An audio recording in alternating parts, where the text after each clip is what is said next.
What we want you to get out of the episode today is a new way of relating to your ambition, one that gives you permission to still be driven and make the impact you want to make, but also doing so without being powered by shame, fear, or this constant pressure to always have to be impressive.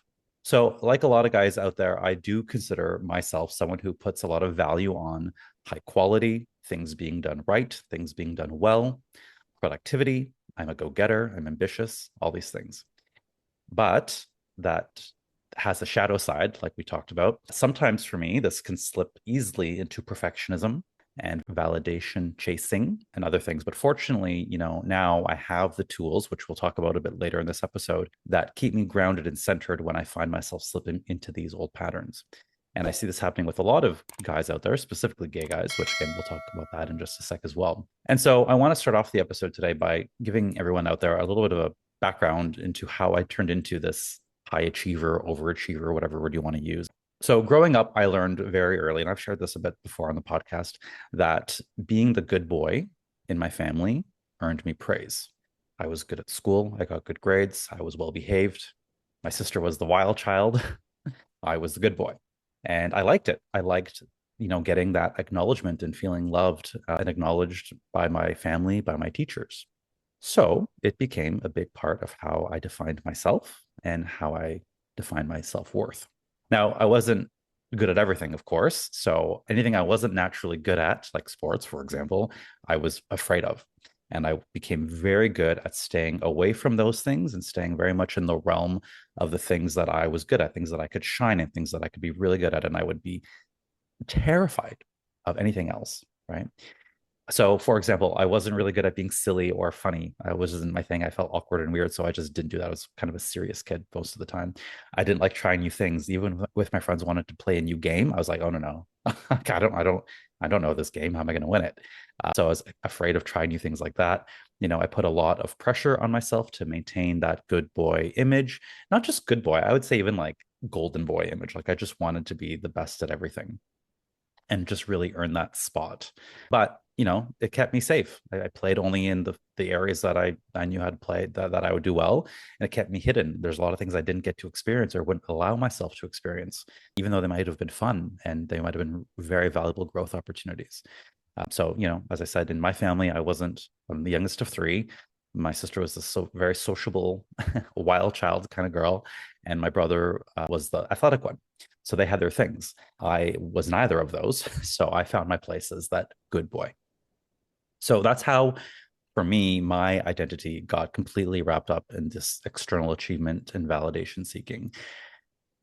Internally, of course, I was carrying the story deep down inside that I was bad, sinful, wrong, broken. Of course, all this is to do with the fact that I was attracted to men. I had a same-sex attraction. I knew that very early on in my life, and I knew that that was not acceptable.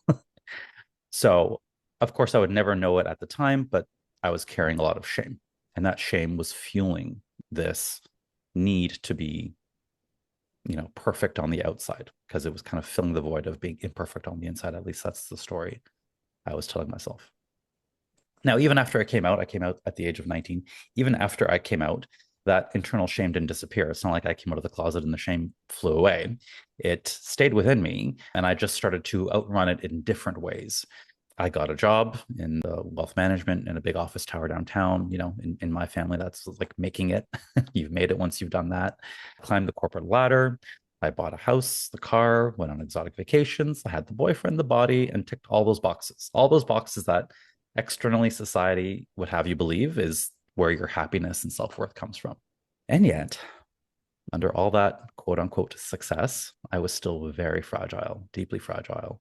I was burning out. I was burnt out, still terrified of things like failure, rejection, and criticism. Even if it wasn't real, even if it was perceived, I would be very scared of that. And so, it always felt like I was waiting for the other shoe to drop in my life. And I couldn't just like breathe and rest into this amazing life that I had built. You would think that I was just living the life, and it looked like that on the outside, but there was a lot of pressure and burnout within. Now, the other shoe did in fact eventually drop. It was maybe not in the way you'd expect, but it was, what I would call a dark night of the soul period of my life. It started with a breakup, and it kind of, you know, was about a year and a half long. And it cracked me open in a way that I needed. It allowed that golden boy, good boy shell to break right off. And then from that breaking, the real Michael emerged slowly over time.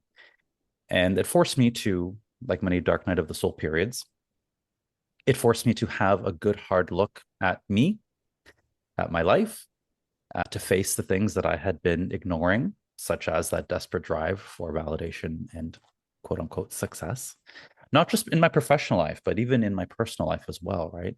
In fact, it even questioned how I defined what is success. What does that even mean? I was using someone else's definition, not my own, right? And so for me, that era, yeah, it was probably about a year and a half or so, I became very intentional about the man I wanted to be and the kind of life I wanted to live. And so this version of me that you're hearing and seeing today is similar in many ways. I still have that ambition, still got that drive. I'm still a go-getter. I still have a very high value for quality and excellence in anything I do. I still love success. I love winning. I love achieving things. That's still there. But the big difference is I'm no longer defining my self-worth by them.